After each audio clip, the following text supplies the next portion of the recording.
Du hast alles versucht. Du hast versucht, diese Person zu vergessen. Du hast versucht, dich abzulenken. Du hast versucht, weiterzumachen. Aber nichts funktioniert. Sie ist immer noch da, in deinen Gedanken, in deinen Träumen, in jedem Lied, das du hörst.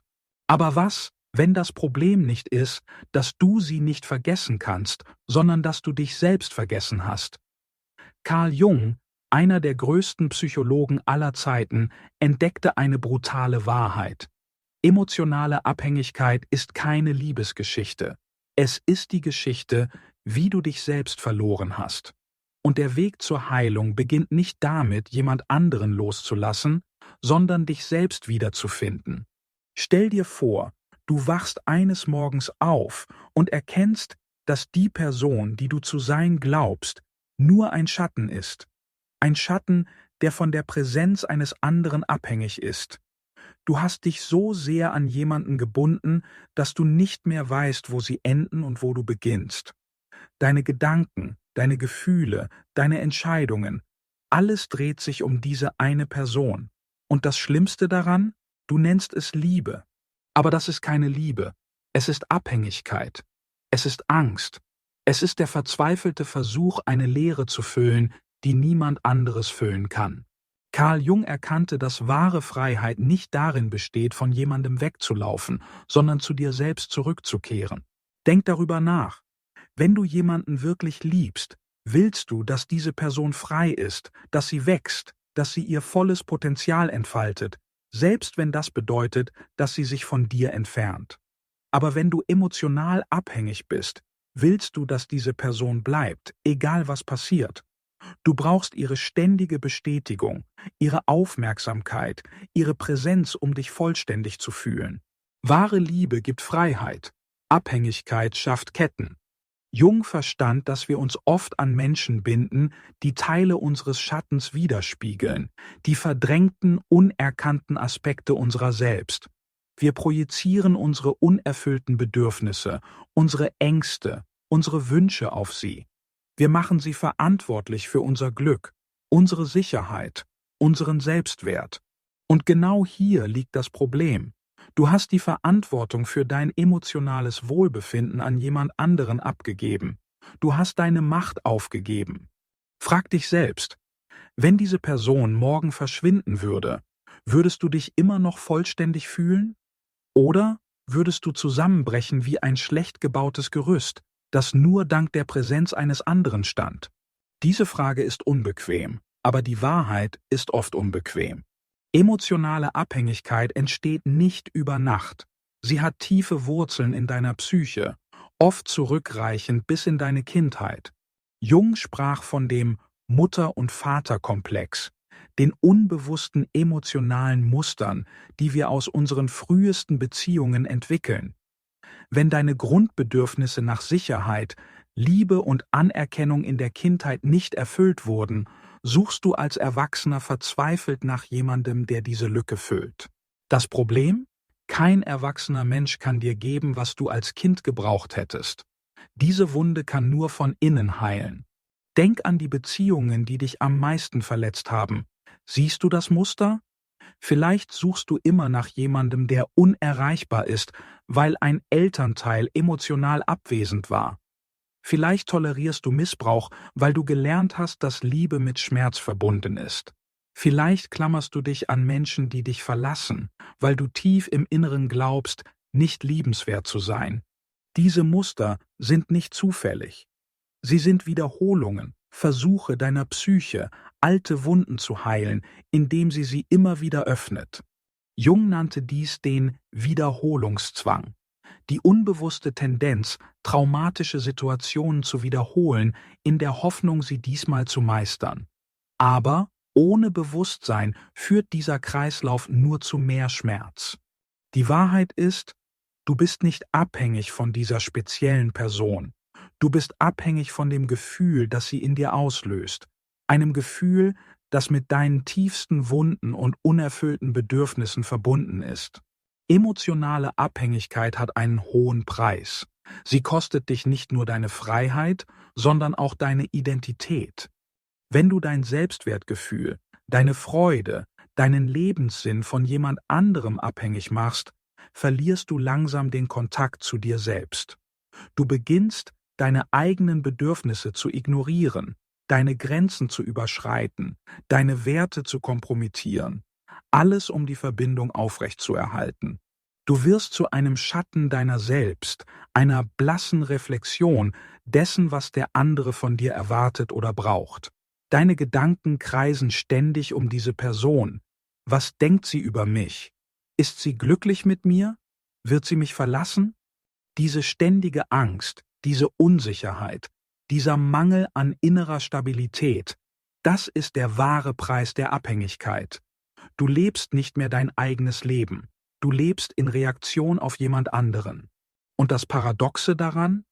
Je mehr du dich an jemanden klammerst, desto wahrscheinlicher ist es, dass du genau das verlierst, was du zu halten versuchst. Denn niemand fühlt sich von Verzweiflung angezogen. Niemand will die Last sein, für das Glück eines anderen verantwortlich zu sein. Jung verstand, dass wahre Anziehung aus Ganzheit entsteht, nicht aus Mangel. Menschen werden von denen angezogen, die in sich selbst vollständig sind, nicht von denen, die sie brauchen, um sich vollständig zu fühlen. Hast du dich jemals gefragt, warum du dich so leer fühlst, wenn diese Person nicht da ist? Warum ein einfacher Tag ohne Nachricht von ihr dich in Panik versetzen kann? Warum du dich selbst verlierst in dem Versuch, jemanden zu halten, der vielleicht gar nicht gehalten werden will? Es ist, weil du deine eigene innere Quelle verloren hast. Du hast vergessen, wie es ist, aus dir selbst herauszuleben, anstatt durch die Augen eines anderen. Denk an die Dinge, die du einmal geliebt hast, bevor diese Person in dein Leben trat. Die Hobbys, die dich erfüllten, die Träume, die dich antrieben und die Freundschaften, die dich nährten. Wo sind sie jetzt? Hast du sie aufgegeben, um mehr Zeit für diese eine Beziehung zu haben? Das ist der schleichende Effekt emotionaler Abhängigkeit. Sie raubt dir nicht nur deine Gegenwart, sondern auch deine Zukunft.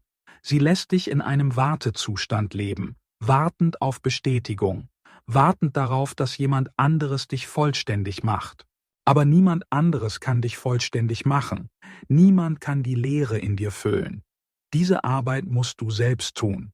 Jung erkannte, dass wir alle eine innere Ganzheit besitzen, die er das Selbst nannte. Dieses Selbst ist nicht abhängig von äußerer Bestätigung.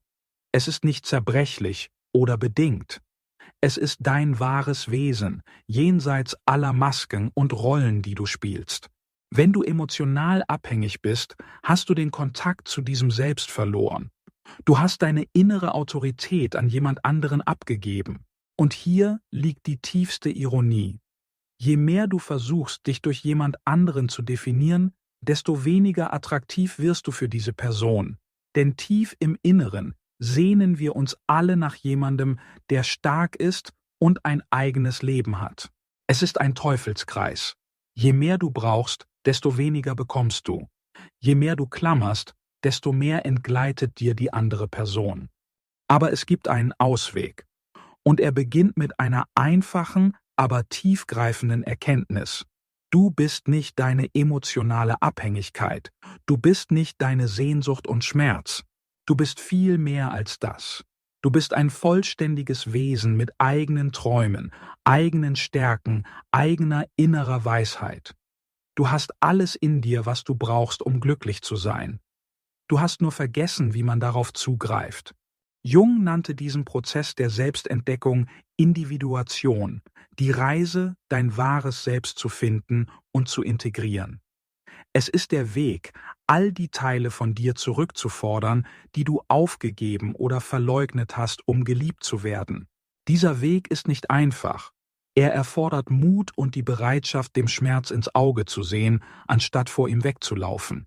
Aber es ist der einzige Weg zu wahrer Freiheit. Jetzt fragst du dich vielleicht, wie beginne ich? Wie löse ich mich emotional von jemandem, der so tief in meinem Herzen, in meinen Gedanken, in meinem ganzen Sein verwurzelt ist? Die Antwort ist nicht, was du erwartest. Es geht nicht darum, diese Person zu vergessen oder zu verdrängen. Es geht auch nicht darum, deine Gefühle zu leugnen oder zu unterdrücken. Es geht darum, zu dir selbst zurückzukehren. Der erste Schritt ist Bewusstsein. Du musst erkennen, dass deine emotionale Abhängigkeit nicht über die andere Person ist. Sie ist über dich. Sie ist ein Symptom deiner eigenen inneren Leere, deiner eigenen ungeheilten Wunden. Frage dich, was suche ich wirklich in dieser Person? Sicherheit? Bestätigung? Das Gefühl, wertvoll zu sein? Und dann frage dich, warum kann ich mir das nicht selbst geben? Diese Fragen führen dich zu den Wurzeln deiner Abhängigkeit. Sie helfen dir zu verstehen, dass das, was du außen suchst, tatsächlich in dir selbst gefunden werden muss. Jung glaubte, dass wir alle eine innere Partnerin oder einen inneren Partner haben, den Animus oder die Anima. Diese innere Gegenseite unseres Geschlechts repräsentiert Qualitäten, die wir oft in anderen suchen, anstatt sie in uns selbst zu entwickeln. Wenn du eine Frau bist, die sich nach einem starken, beschützenden Mann sehnt, musst du vielleicht deine eigene innere Stärke und Unabhängigkeit entwickeln. Wenn du ein Mann bist, der sich nach einer einfühlsamen Frau sehnt, musst du vielleicht deine eigene emotionale Intelligenz und Fürsorge kultivieren. Indem du diese Qualitäten in dir selbst entwickelst, wirst du weniger abhängig von anderen, um sie für dich zu verkörpern. Der zweite Schritt ist Akzeptanz. Du musst den Schmerz akzeptieren, die Angst, die Unsicherheit, nicht als Feinde, sondern als Lehrer. Diese Gefühle zeigen dir, wo du heilen musst. Jung sagte, es gibt keine Geburt von Bewusstsein ohne Schmerz. Der Weg zur Freiheit führt durch den Schmerz, nicht um ihn herum. Wenn du dich emotional von jemandem lösen willst, musst du bereit sein, den Schmerz zu fühlen, der damit verbunden ist. Du musst bereit sein, die Leere zu spüren, die entsteht, wenn du nicht mehr von jemand anderem abhängig bist, um dich vollständig zu fühlen. Dieser Schmerz ist nicht dein Feind. Er ist der Geburtskanal zu deinem wahren Selbst. Er ist der Weg nach Hause. Der dritte Schritt ist Integration. Du musst beginnen, all die Teile von dir zu umarmen, die du verleugnet hast. Deine Stärke, deine Unabhängigkeit, deine Fähigkeit, allein zu sein, deine Fähigkeit, dich selbst zu lieben und zu akzeptieren. Jung sprach von der Schattenarbeit, dem Prozess, die verdrängten, ungeliebten Teile unseres Selbst zu erkennen und zu integrieren. Oft projizieren wir diese Schatten auf andere, besonders auf diejenigen, von denen wir emotional abhängig sind. Vielleicht bewunderst du die Stärke oder Unabhängigkeit deines Partners, weil du diese Qualitäten in dir selbst unterdrückt hast. Vielleicht bist du von jemandem angezogen, der emotional unzugänglich ist, weil du deine eigene Angst vor Intimität nicht anerkennen willst. Indem du diese Schatten integrierst, wirst du vollständiger. Du brauchst niemanden mehr, um die fehlenden Teile von dir zu verkörpern. Dies ist keine schnelle Lösung. Es ist eine tiefe, transformative Reise, aber es ist der einzige Weg zu wahrer Freiheit. Wenn du lernst, emotional unabhängig zu sein, wirst du tatsächlich fähiger, tiefere, authentischere Verbindungen zu anderen herzustellen. Warum? Weil du nicht mehr aus Mangel, sondern aus Fülle liebst. Du kommst nicht mehr zu Beziehungen als Bettler, der verzweifelt nach etwas sucht, das er nicht hat, sondern als vollständige Person, die bereit ist zu teilen, was sie bereits besitzt. Jung verstand, dass wahre Intimität nur zwischen zwei ganzen Menschen entstehen kann. Wenn du dich selbst gefunden hast, wenn du gelernt hast, deine eigenen emotionalen Bedürfnisse zu erfüllen, wenn du nicht mehr von anderen abhängig bist, um dich vollständig zu fühlen, dann kannst du wirklich lieben, ohne zu klammern. Du kannst jemanden sehen und akzeptieren, wie er wirklich ist, nicht wie du ihn brauchst. Du kannst Freiheit geben und empfangen. Du kannst eine Verbindung genießen, ohne sie zu ersticken. Und das Paradoxe daran: Je weniger du jemanden brauchst, desto mehr kann er sich zu dir hingezogen fühlen. Denn wahre Anziehung entsteht aus Stärke, nicht aus Schwäche, aus Selbstvertrauen, nicht aus Verzweiflung. Wahre Liebe ist nicht besitzergreifend. Sie ist nicht kontrollierend. Sie ist nicht abhängig. Wahre Liebe ist frei, großzügig und selbstlos. Und sie beginnt mit Selbstliebe. Und von diesem Ort des Erwachens aus kannst du Beziehungen auf eine völlig neue Art erleben. Nicht als Mittel, um dich zu vervollständigen, sondern als Möglichkeit, deine bereits vorhandene Vollständigkeit zu teilen. Jung sagte, ich bin nicht, was mir passiert, ich bin, was ich wähle zu werden. Du bist nicht deine emotionale Abhängigkeit, du bist nicht dein Schmerz, du bist nicht deine Vergangenheit. Du bist die Wahl, die du jetzt triffst, die Wahl, dich zu befreien, zu heilen und zu wachsen. Und diese Wahl beginnt mit einem einfachen, aber tiefgreifenden Schritt, der Entscheidung, zu dir selbst zurückzukehren. Nicht zu der Person, die du zu sein glaubtest, als du in emotionaler Abhängigkeit gefangen warst, sondern zu deinem wahren Selbst, dem authentischen, ganzen, freien Wesen, das du immer warst, unter all den Schichten von Angst und Schmerz. Wenn dieses Video etwas in dir berührt hat, wenn du erkannt hast, dass du in einer emotionalen Abhängigkeit gefangen bist und bereit bist, dich zu befreien, dann teile deine Erfahrung in den Kommentaren. Manchmal ist der erste Schritt zur Heilung, die Wahrheit auszusprechen. Und wenn du mehr über die Psychologie der emotionalen Freiheit, über Jungs Weisheit und darüber, wie du dein wahres Selbst finden kannst, erfahren möchtest, dann abonniere diesen Kanal und aktiviere die Glocke, damit du keine neuen Videos verpasst. Denk daran, der Weg zur Freiheit beginnt mit einem einzigen Schritt, dem Schritt zurück zu dir selbst.